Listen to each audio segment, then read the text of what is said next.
Oi pessoal, tudo bem? Vamos continuar lendo Chico Xavier aqui, escrevendo a Boa Nova, que são ensinamentos trazidos por Humberto de Campos, nisso que ele chama de o folclore do céu. Ele diz que nos muitos episódios do folclore do céu ele ia reunir 30 nessa obra, intitulada então Boa Nova.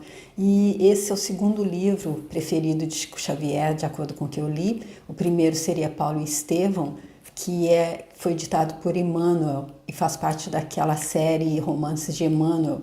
E ele disse que dos deles, entre ele e Emmanuel, o Paulo Estevão seria o preferido, mas o segundo preferido seria esse, Boa Nova.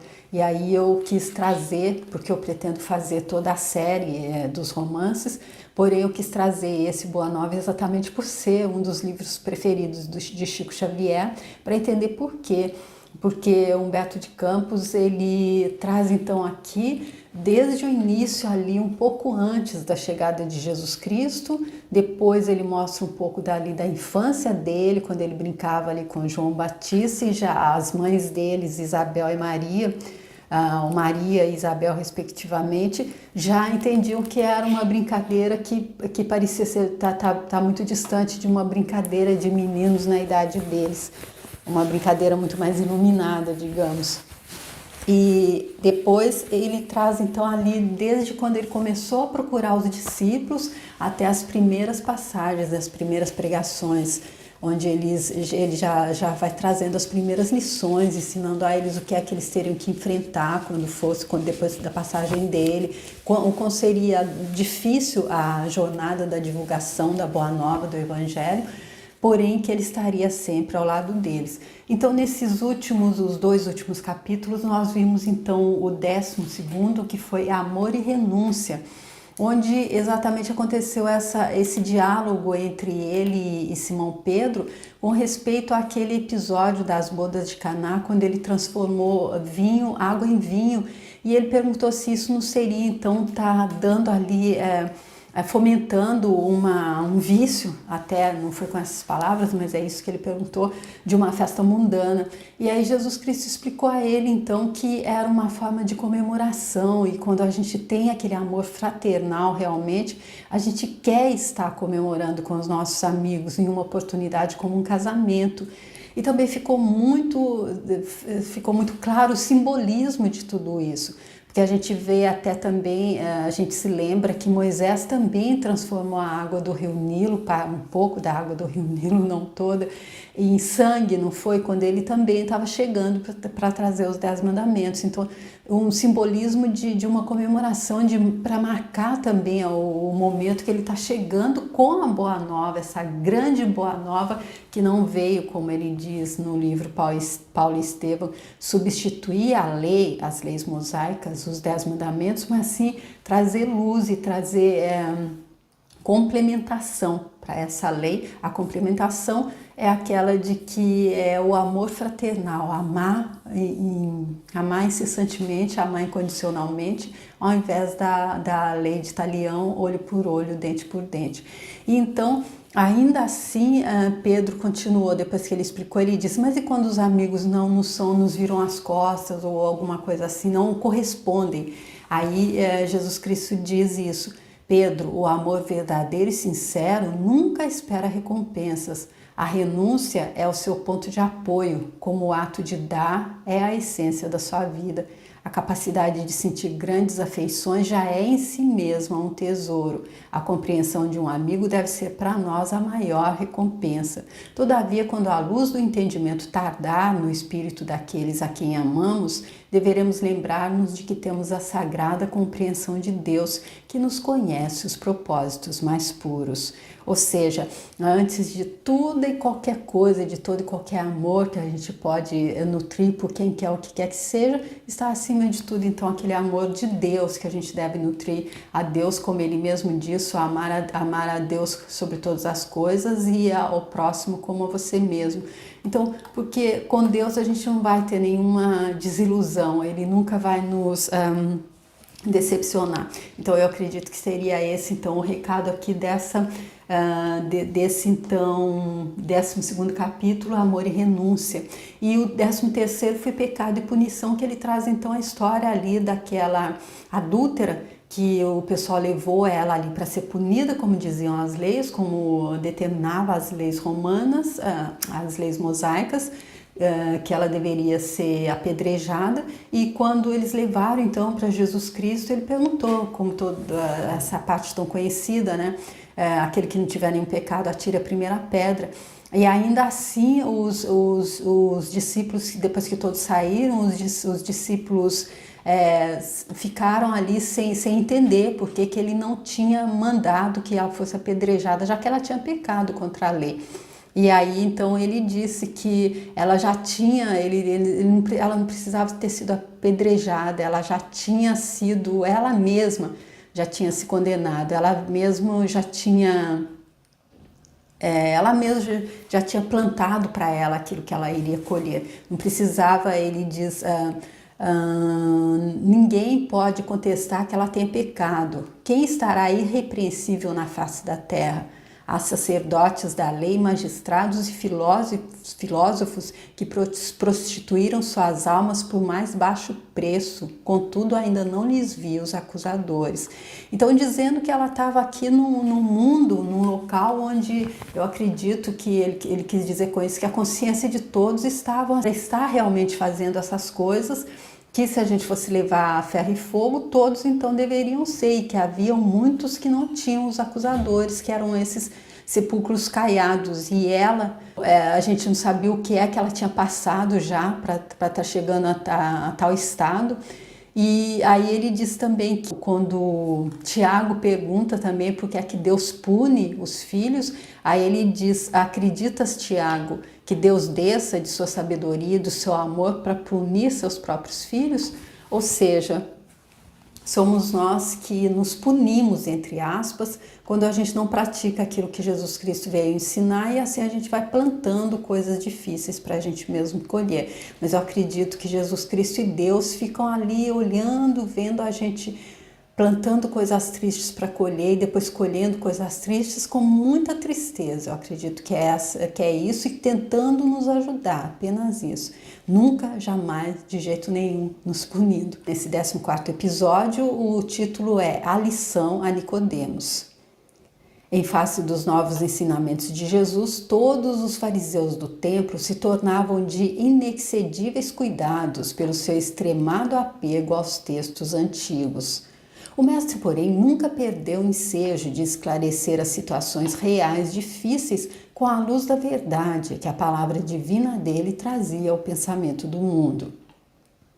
Grande número de doutores não conseguiu ocultar seu descontentamento porque, não obstante suas atividades derrotistas, continuavam as ações generosas de Jesus beneficiando os aflitos e os sofredores.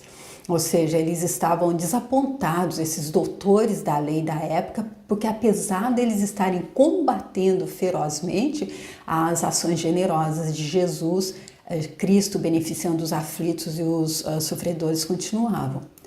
Discutiam-se os novos princípios no grande templo de Jerusalém, nas praças públicas e nas sinagogas. Os mais humildes e pobres viam no Messias o emissário de Deus, cujas mãos repartiam em abundância os bens da paz e da consolação. As personalidades importantes temiam-no. É que o profeta não se deixava seduzir pelas grandes promessas que lhe faziam com referência ao seu futuro material. Jamais temperava sua palavra de verdade com as conveniências do comodismo da época. Ou seja, Jesus Cristo realmente ali por cima, mostrando o que ele quis dizer com o exemplo dele mesmo: estou no mundo, mas não sou do mundo. Ou seja, ele nunca fazia, jamais temperava as palavras dele de verdade, e ele estava com a verdade absoluta, com as conveniências do comodismo da época. Ele não se ajeitava, ele não, como diz, não fazia o que era conveniente para agradar um ou outro, ele estava com a verdade. Apesar de magnânimo para com todas as faltas alheias, combatia o mal com tão intenso ardor que para logo se fazia objeto de hostilidade por todas as intenções inconfessáveis, para todas as intenções inconfessáveis. Então ele tinha toda aquela bondade com as faltas alheias, mas ele combatia o mal, ele não era conivente com as faltas. No capítulo anterior ali nós vimos quando ele não condenou a pecadora, a adúltera, mas ele disse a ela, vai, não peque mais, aprende com essa lição. E aí então ele nunca ele combatia o mal com intenso ardor, e logo isso se fazia mais, ele angariava mais hostilidade para todas as intenções inconfessáveis. Moamente em Jerusalém, que com o seu cosmopolitismo era um expressivo retrato do mundo, as ideias do Senhor acendiam as mais apaixonadas discussões. Jerusalém, então, nesse momento, era ali a metrópole, era ali aquele centro urbano, então, e ali mesmo as ideias dele acendiam as mais apaixonadas discussões. Eram populares que se entregavam à apologia franca da doutrina de Jesus, servos que o sentiam com todo o calor do coração reconhecido, sacerdotes que o combatiam abertamente, convencionalistas que não o toleravam, indivíduos abastados que se insurgiam contra seus ensinos. Ou seja, ali numa Babel de todas as classes que a gente podia estar encontrando, era um cosmopolitismo ali, uma grande metrópole ali, então que abarcava todas essas pessoas e todos eles, sacerdotes, convencionalistas, indivíduos abastados e populares, então se entregavam a estar então fazendo apologia franca da doutrina dele e estando assim abertamente então contra ali os ensinos dele. Todavia, sem embargo das dissensões naturais que precedem o estabelecimento definitivo das ideias novas, alguns espíritos acompanhavam o Messias, tomados de vivo interesse pelos seus elevados princípios. Entre eles figurava Nicodemos, fariseu notável pelo coração bem formado e pelos dotes da inteligência. Assim, uma noite, ao cabo de grandes preocupações e longos raciocínios, procurou Jesus em particular, seduzido pela magnanimidade das ações dele e pela grandeza de sua doutrina salvadora. Ou seja, entre todos esses que estavam ali contra os ensinos dele, havia daqueles que eram doutores da lei, que estavam ali seguindo as leis mosaicas como dizia que deveria ser, estavam ali fazendo com que o olho por olho, o dente por dente fosse aplicado sem nenhuma forma de misericórdia ou compaixão, como nós vimos bem ali no livro Paulo e Estevão. Eu deixo a série aqui se você quiser dar uma olhada, conta a história de Paulo de Tarso e mostra bem como é que acontecia quando os doutores da lei aplicavam então a lei da forma como eles acreditavam que devia ser aplicada, sem nenhuma condescendência, sem nenhum amor fraternal. Então Nicodemos, ele era um desses doutores da lei, porém ele sentia dentro dele que havia alguma coisa na grandeza da doutrina salvadora e veio então conversar com Jesus Cristo. O Messias estava apenas acompanhado de 2 dos discípulos dele e recebeu a visita com sua bondade costumeira. Após a saudação habitual e revelando as suas ânsias de conhecimento, depois de fundas meditações, Nicodemos dirigiu-se respeitoso. Mestre, bem sabemos que vindes de Deus, pois somente com a luz da assistência divina poderíeis realizar o que tendes efetuado, mostrando o sinal do céu em vossas mãos. Tenho empregado minha existência em interpretar a lei, mas desejava receber vossa palavra sobre os recursos de que deverei lançar a mão para conhecer o reino de Deus.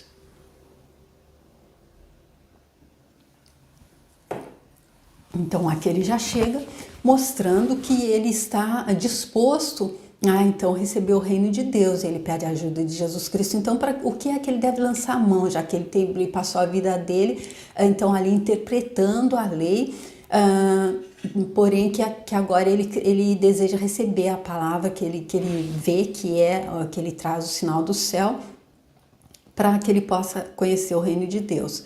Então o mestre sorriu bondosamente e esclareceu. Primeiro de tudo, Nicodemos, não basta que tenhas vivido a interpretar a lei. Antes de raciocinar sobre suas disposições, deverias ter-lhe sentido os textos. Mas em verdade, devo dizer-te que ninguém conhecerá o reino dos céus sem nascer de novo. Aqui então aquela passagem bem, digamos, polêmica ali na Bíblia, que as pessoas interpretam de forma errônea porque elas não estão ainda dispostas a entender o que foi que ele disse, que ele quis dizer realmente com isso. Então vamos ver se Nicodemos entendeu. Como pode um homem nascer de novo sendo velho? Interrogou o fariseu, altamente surpreendido. Poderá porventura regressar ao ventre de sua mãe? O Messias fixou nele os olhos calmos, conscientes da gravidade do assunto em foco, e acrescentou: em verdade, reafirma-te ser indispensável que o homem nasça e renasça para conhecer plenamente a luz do reino. Aí, Jesus Cristo reafirma a ele que é preciso que o homem nasça e renasça. Entretanto, como pode ser isso? Perguntou Nicodemos perturbado. És mestre em Israel e ignoras estas coisas? Inquiriu Jesus como surpreendido. É natural que cada um testifique daquilo que saiba, porém precisamos considerar que tu ensinas. Apesar disso, não aceitas os nossos testemunhos. Se falando eu de coisas terrenas, sentes dificuldade em compreendê-las com teus raciocínios sobre a lei, como poderás aceitar minhas afirmativas quando eu disser das coisas celestiais? Seria loucura destinar os alimentos apropriados a um velho para o organismo frágil de uma criança. Aí, então, aquele dizendo, então, ele nem vai continuar, porque ele entendeu que ele, apesar de estar ali ser um mestre das leis, ele ensina, ele não aceita o testemunho dele e falando de coisas terrenas, ele sente dificuldade de compreender como seria quando ele falasse das coisas celestiais, já que ele estava querendo saber como ele fazia para receber o reino de Deus. Então ele diz, seria loucura destinar os alimentos apropriados a um velho para o organismo frágil de uma criança, ou seja, está trazendo uma equação de segundo grau para crianças ali no pré-primário, ali no maternal. É perda de tempo, a pessoa vai ficar só perdendo tempo ali explicando que eles não vão entender nunca. É só uma questão de grau de evolução, Jesus Cristo deixando claro aqui. Como ele disse ali em uma outra passagem, não jogar pérolas aos porcos também. Eu acredito que nem comer eles vão, mas eles vão sujar tudo, vão enterrar ali na terra, eles não sabem, não entendem o que é ainda. E é só uma questão de não entendimento, uma questão de ignorância, mas ignorância no sentido de não saber ainda, porque estamos todos em franca evolução. Uns mais à frente, uns mais atrás, todos caminhando. Extremamente confundido, retirou-se o fariseu, ficando André e Tiago empenhados em obter do Messias o necessário esclarecimento acerca daquela lição nova. Jerusalém quase dormia sob o véu espesso da noite alta. Silêncio profundo se fizera sobre a paisagem. Jesus, no entanto, e aqueles 2 discípulos continuavam presos à conversação particular que haviam entabulado. Os 2 desejavam ardentemente penetrar o sentido oculto das palavras do Mestre. Como seria possível aquele renascimento? Não obstante seus conhecimentos, também partilhavam da perplexidade que levara Nicodemos a se retirar fundamente surpreendido. Ou seja, os apóstolos, apesar de que se eles foram escolhidos por Jesus Cristo ali, não foi por acaso, então eles já tinham a possibilidade de entender melhor do que Nicodemos, porém eles ainda estavam perplexos, com a mesma perplexidade que levara Nicodemos a se retirar-se, então surpreendido. Por que tamanha admiração em face destas verdades? Perguntou Jesus bondosamente. As árvores não renascem depois de podadas? Com respeito aos homens, o processo é diferente, mas o espírito de renovação é sempre o mesmo. Com relação aos homens, o processo é diferente. Óbvio que não se poda o corpo de uma pessoa, não se corta os braços e aí nascem braços pequenos de uma criança no local, não é dessa forma. Então, o processo é diferente, porém, o espírito de renovação é sempre o mesmo. O corpo é uma veste, o homem é seu dono. Toda roupagem material acaba rota, porém o homem, que é filho de Deus, encontra sempre em seu amor os elementos necessários à mudança do vestuário, ou seja, a mudança do corpo, ou seja, a estar se vestindo de um novo corpo para vir para uma nova experiência, onde ele vai poder avançar um pouco da partir daquele momento que ele deixou aquele corpo precedente.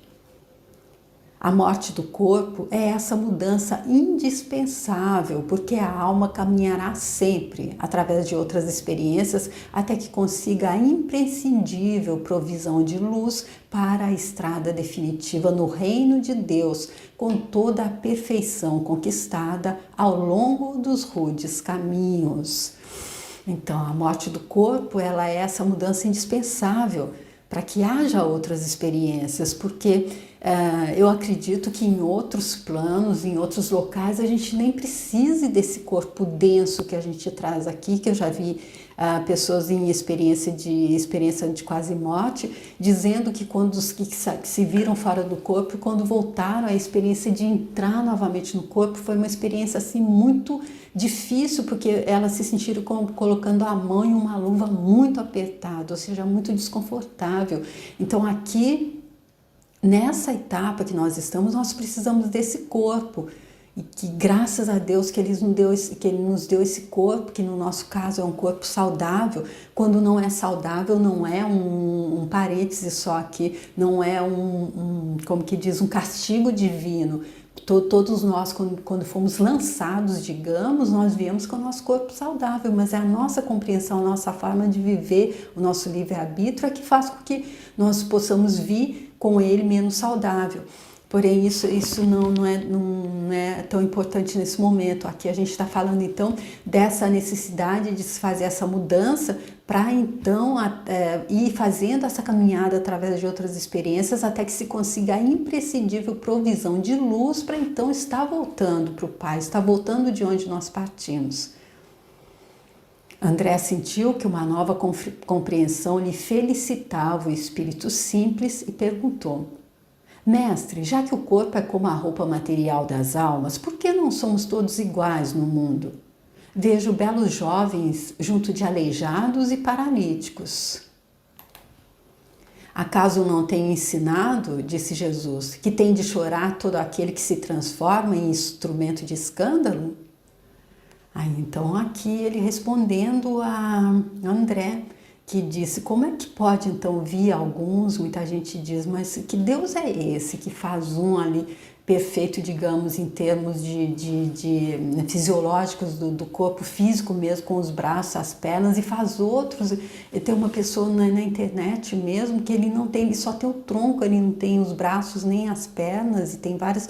Por quê? Será que Deus é sádico assim? Ele faz experimentação, eu vou mandar esse sem braço, eu vou mandar esse sem perna. Será que seria isso? Ou seria que por isso que ele está dizendo, não tem ensinado que tem de chorar todo aquele que se transforma em instrumento de escândalo? O escândalo nesse caso aqui seria o quê? O escândalo, eu acredito que seria, a minha forma de entender, seria aquela forma da gente estar metendo os pés pelas mãos mesmo. A gente tem como se a gente recebesse uma casa linda para morar toda perfeita, e a gente pega uma furadeira, a gente começa a furar em tudo que é lugar, a gente quebra todos os móveis, a gente não tá... Aí a próxima vez que a gente vier, a gente vai pegar uma casa, vai ser um casebre, vai ser uma casa faltando um monte de coisa, a mesma coisa do corpo, é a casa da nossa alma. Se a gente não tem o cuidado que a gente deve ter com ele, e aí fica bem claro isso em uma resposta de Chico Xavier sobre o suicídio. Ele diz, uma pessoa que se suicidou com um tiro na cabeça, ela virá na próxima vez com uma demência, porque não seria justo que Deus ficasse dando um corpo físico são, sadio, perfeito para a pessoa, que cada vez que ela vem, ou mesmo que uma vez só ela tenha feito isso, ela há que entender que ela tem que, apesar de não ser o mesmo corpo, esse estrago fica no perispírito, que é o que nos acompanha, o nosso corpo sutil, um dos nossos corpos sutis. Enfim, é dessa forma que eu entendo. Pode não estar totalmente certo, não estar totalmente claro, mas é essa clareza que eu tenho para o momento, na minha forma de compreensão. E eu trago para vocês essa leitura. Eu tinha dito que eu não ia fazer comentários, mas eu não consigo. É tão incrível, é tão forte, é tão rico, que eu acredito que talvez o comentário ajude a alguém. Você que não sabe ler, você que não enxerga, é deficiente visual, ou você até que gosta de ler com algum comentário, e aí para comparar com aquilo que você entendeu, com aquilo que você pensou na hora que ouviu, tá bom? É só a minha verdade, é só a minha forma de entender. E aí Jesus Cristo continua: cada alma conduz consigo mesma o inferno ou o céu que edificou no âmago da consciência, ou seja, edificou, construiu ali no âmago da consciência, ela conduz com ela própria, ou seja, se a pessoa deu um tiro na cabeça, se a pessoa se jogou, se a pessoa se jogou, enfiou a cabeça em um laço de corda e se jogou e quebrou ali a coluna, ela não vai nascer depois, ela construiu isso, edificou no âmago da consciência dela, então depois o próximo corpo que ela vai pegar vai ser com essa falta já, dessa forma que eu entendo, que é o que ele está explicando aqui. Seria justo conceder-se uma segunda veste mais perfeita e mais bela ao espírito rebelde que estragou a primeira? Exatamente aqui ele dizendo isso. Isso seria justo, então? Você recebe a sua casa toda bonita, você queima ela toda, fura toda e depois você vem de novo. Ah, não, me dá essa aqui, uma outra casa nova. Não, você vai ter que viver ali na sua casa toda estragada, toda furada, toda chovendo dentro, para você entender que a próxima que você receber nova, você vai ter que passar esse período nessa casa toda avariada dessa vez, para você entender. E aí a próxima vez que você vier, você vai ter nova oportunidade de receber uma casa nova. Isso fica claro ali no livro também da Ivone alguma coisa, Ivone Pereira, no livro Confissões de um Espírita, Confissões de um Suicida, que é a história daquele escritor português que se suicidou com um tiro na cabeça. Ele conta tudo, como que foi a passagem dele. Vou ver, talvez eu leia esse livro para vocês também. Ele é muito longo, muito denso, muito forte. Ele conta tudo como aconteceu e como é que ele fez ali toda a preparação para voltar. Que diríamos da sabedoria de nosso Pai se facultasse as possibilidades mais preciosas aos que as utilizaram na véspera para o roubo, o assassínio, a destruição? Então, aqui também é a mesma coisa, ele dizendo, aquele que não se suicidou, há também outras formas da gente estar se condenando, a gente estar então edificando no âmago da nossa consciência coisas que vão nos fazer vir de uma outra vez com menos do que aquilo que a gente precisava para viver uma vida plena, da forma mais fácil e confortável possível. Os que abusaram da túnica da riqueza vestirão depois as dos fâmulos e escravos. Fâmulos também é como se fossem serventes, empregados. Os que abusaram da túnica da riqueza vestirão depois as dos fâmulos e escravos mais humildes, como as mãos que feriram podem vir a ser cortadas. Ele explicando absolutamente tudo. Quando a gente olha, tem aquela parte do Salmo, basta que eu olhe com meus próprios olhos para ver o salário dos injustos. Se a gente olha e vê uma pessoa ali que está com o corpo dilacerado, que está falando, a gente não deve pensar, nossa, como Deus é injusto. A gente deve pensar, nossa, como Deus é generoso, como Deus é amoroso, dando a essa pessoa a oportunidade de entender o quão grande foi o mal que ela fez contra ela própria. Senhor, compreendo agora o mecanismo do resgate, murmurou Tiago, externando a alegria do entendimento dele. Mas observo que, desse modo, o mundo precisará sempre do clima do escândalo e do sofrimento, desde que o devedor, para saldar o débito, não poderá fazê-lo sem que outro lhe tome o lugar com a mesma dívida. Então aqui, Tiago então diz que então isso vai continuar como uma bola de neve, porque um vem e age contra o outro, aí ele vem novamente, vai ter que ter um com a consciência ali naquele grau que ele tinha quando ele agiu dessa forma para fazer ele agir, então se torna uma bola de neve. Há que se ter sempre um local como a terra nesse momento, que, como Jesus Cristo disse, haveria choro de ranger de dentes. Então vamos ver, eu confesso que essa também é a minha dúvida, é a mesma de Tiago. Mas vamos ver como é que Jesus Cristo explica. O mestre apreendeu a amplitude da objeção e esclareceu os discípulos perguntando: dentro da lei de Moisés, como se verifica o processo da redenção? Ou seja, a redenção é quando a pessoa é redimida, quando ela entende, quando ela pode passar para frente, ela entendeu aquilo que ela fez, como é que ela fez, ou seja, ela sorveu a mesma taça de fel que ela ofereceu, então como é que se passa, se verifica esse processo, a minha forma de entender. Tiago meditou um instante e respondeu: também na lei está escrito que o homem pagará olho por olho, dente por dente. Também tu, Tiago, estás procedendo como Nicodemos, replicou Jesus com generoso sorriso. A minha dúvida não seria, eu não acredito que seja olho por olho, dente por dente. Eu acredito que seja cada um colhendo exatamente aquilo que plantou, mas sempre com o professor Hélio Couto diz, Deus ele é o todo, ele é tão grandiosamente amoroso de nós, tão apaixonado pela criação dele, que ele ajuda de todas as formas. Não tem aquela coisa de aquele que muito tem, aquele que muito sabe, mais lhe será cobrado. Então eu acredito que isso entra, com certeza eu entendo dessa forma. Aquela pessoa, uma criança, digamos, que foi ali, pegou uma faca e se cortou.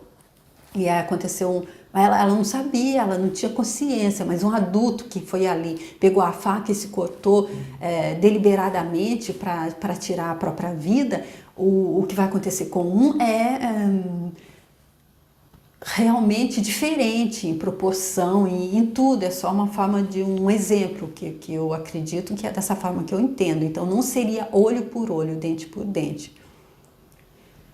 Como todos os homens, continua Jesus Cristo, aliás, tens raciocinado, mas não tens sentido. Então aqui ele dizendo que não adianta só raciocinar e assim, mas sim sentir ali, eu acho, no nosso íntimo, se colocar no lugar do outro, assim como Deus faz pra gente. Por isso não é olho por olho, dente por dente. A gente só passa aquilo realmente que a gente precisa passar para entender. Tudo aquilo que não precisa, eu tenho certeza absoluta que aquela taça de fel, aquela parte a mais, digamos que a gente tinha ali um bule de fel para tomar, e Deus vai aparando todas as arestas até que resta só uma xícara. A gente toma, a gente entende. Com essa xícara entende. Então, tá bom. Deus não está querendo ver ninguém sofrer a mais, eu acredito. Ainda não ponderaste, talvez, que o primeiro mandamento da lei é uma determinação de amor. Acima do não adulterarás, do não cobiçarás, está o amar a Deus sobre todas as coisas, de todo o coração e de todo o entendimento. Como poderá alguém amar ao Pai, aborrecendo-lhe a obra? Contudo, não estranho a exiguidade de visão espiritual com que examinaste o texto dos profetas. Todas as criaturas hão feito o mesmo, ou seja, todas as criaturas, ele diz que ele não o admira nessa forma bem fechada com que ele examinou o texto, porque todas as criaturas fizeram o mesmo. investigando as revelações do céu com o egoísmo que lhes é próprio, organizaram a justiça como o edifício mais alto do idealismo humano. E, entretanto, coloco o amor acima da justiça do mundo e tenho ensinado que só ele cobre a multidão dos pecados. Só o amor cobre a multidão dos pecados. Se nos prendemos à lei de Talião, somos obrigados a reconhecer que onde existe um assassino, haverá mais tarde um homem que necessita ser assassinado. Com a lei do amor, porém, compreendemos que o verdugo e a vítima são dois irmãos, filhos do mesmo pai. Ou seja, aquela coisa, a gente está vendo um verdugo e uma vítima, mas nós sabemos que são irmãos, filhos do mesmo pai. É um que está ali nesse momento colhendo, o outro que está plantando, mas a gente não deve apontar o dedo para esse que está plantando agora, para o que está colhendo agora e dizer, bem feito, você fez por merecer. E para o que está plantando, amanhã vai ser o seu dia de colher. Mas sim com essa condescendência amorosa de Deus, eu acredito que é isso que ele está dizendo aqui, são dois irmãos, filhos do mesmo pai. Basta que ambos sintam isso para que a fraternidade divina afaste os fantasmas do escândalo e do sofrimento. Então eu acredito que aqui entra o perdão. Aquele que está sendo o verdugo agora, se ele consegue o perdão daquele que é a vítima, aí aquela coisa, Jesus Cristo, foi isso que ele ensinou, quando ele disse que há que se perdoar 70 vezes, 7 vezes, se ele tivesse apenas jogado essas palavras ao vento, mas não, ali no momento da maior agonia dele, depois de ter passado tantas coisas terríveis, ele pediu a Deus pelos que estavam ali do lado dele, pelos verdugos e pelos dois que foram crucificados do lado dele. Ou seja, ele mostrou como é que é o perdão, como é que é o amor. E eu acredito que isso lava, esse amor incondicional lava.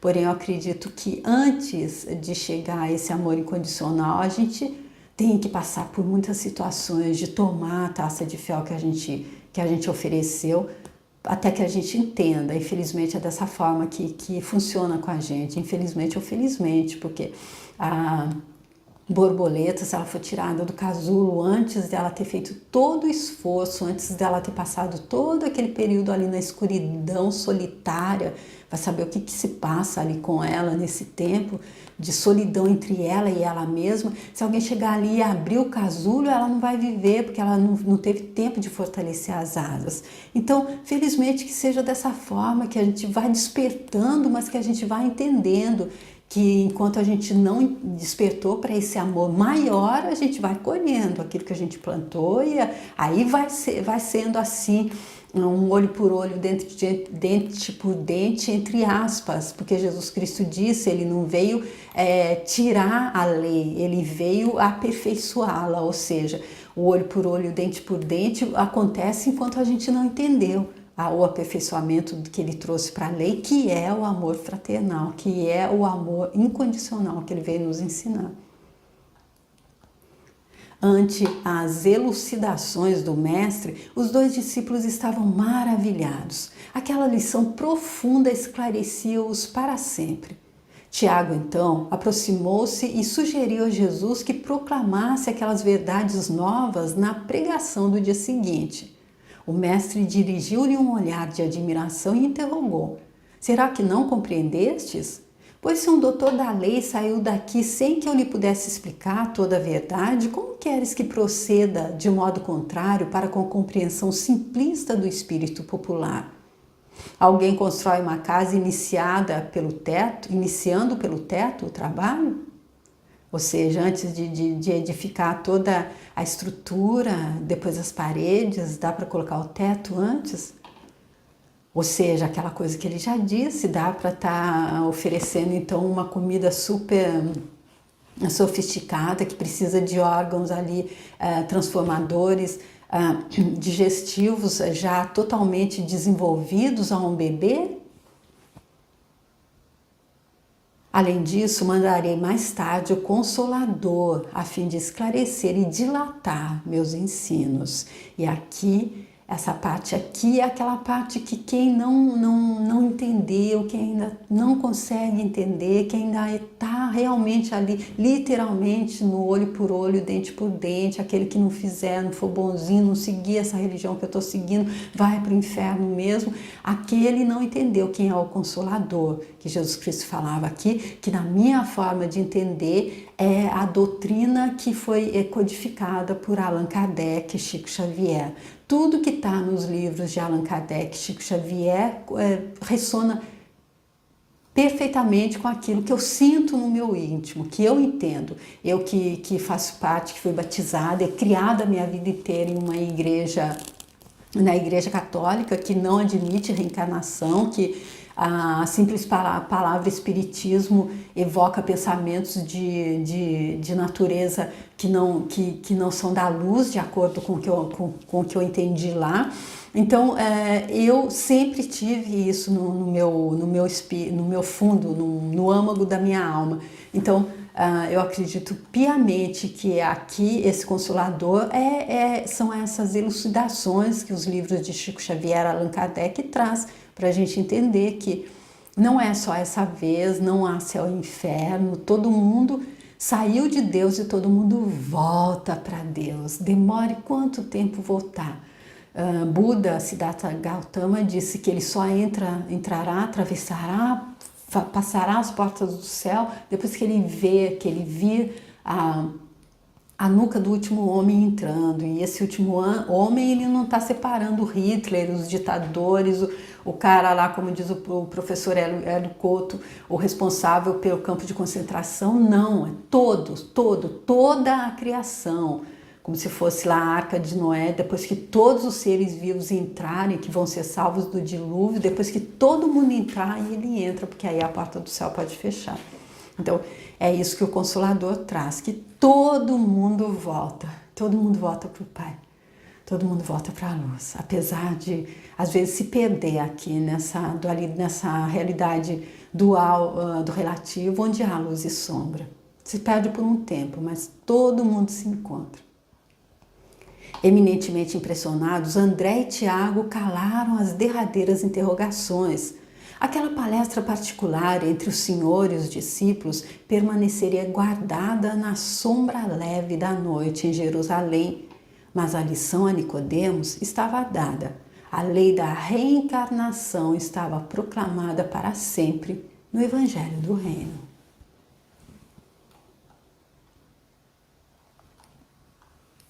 E assim ele conclui aqui esse 14º capítulo, que traz então todas essas elucidações aí, que deixa claro para quem quiser entender, mas a gente sabe que a ficha cai quando cai, a pessoa capta quando estiver aberta, quando quiser abrir mão das crenças limitantes, quando quiser sair daquela coisa dos dogmas, sair daquele pacote que recebeu, que diz que é assim.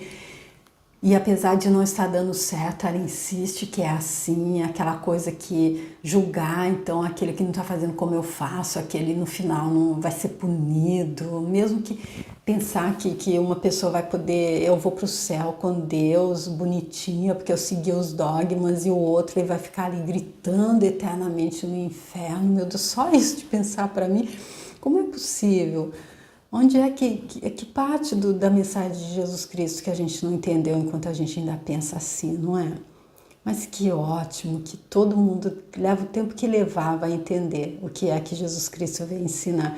E, gente, que grandioso é esse livro, porque ele traz, então, palavras verídicas saídas da boca de Jesus Cristo, porque eu acredito, o professor Hélio Couto falou, nós estamos todos mergulhados em um campo eletromagnético de informação onde tudo fica registrado. Ele diz que há câmeras ligadas o tempo todo, a gente nunca está sozinho, está tudo sendo registrado.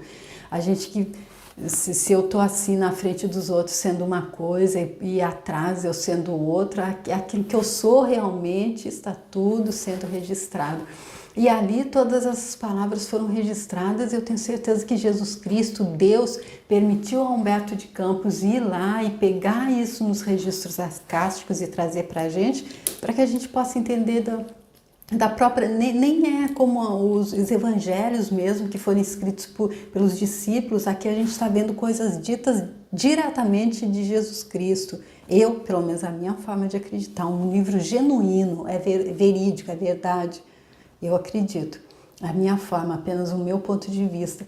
E eu estou super feliz de estar lendo essas palavras incríveis trazidas por Humberto de Campos através de Chico Xavier, palavras vindas diretas de Jesus Cristo, nosso governador, o nosso mestre maior, que com toda certeza tem o maior interesse que a gente entenda a mensagem dele, e por isso ele mandou de várias formas, mandou o Consolador para que ele pudesse, através então de médiuns como Chico Xavier, trazer essas informações que não puderam ser passadas então antes de outra forma. Então eu fico aqui, não vou fazer os 2 capítulos hoje porque não fique muito longo, já que eu fiz vários comentários, tá bom? Espero que vocês também bebam essas palavras de Jesus Cristo, que também sirva para muita meditação. Eu espero que vocês tenham gostado dessa passagem, desse capítulo grandioso, e espero contar com vocês para que a gente possa ver então o 15º episódio, que será Joana de Cusa.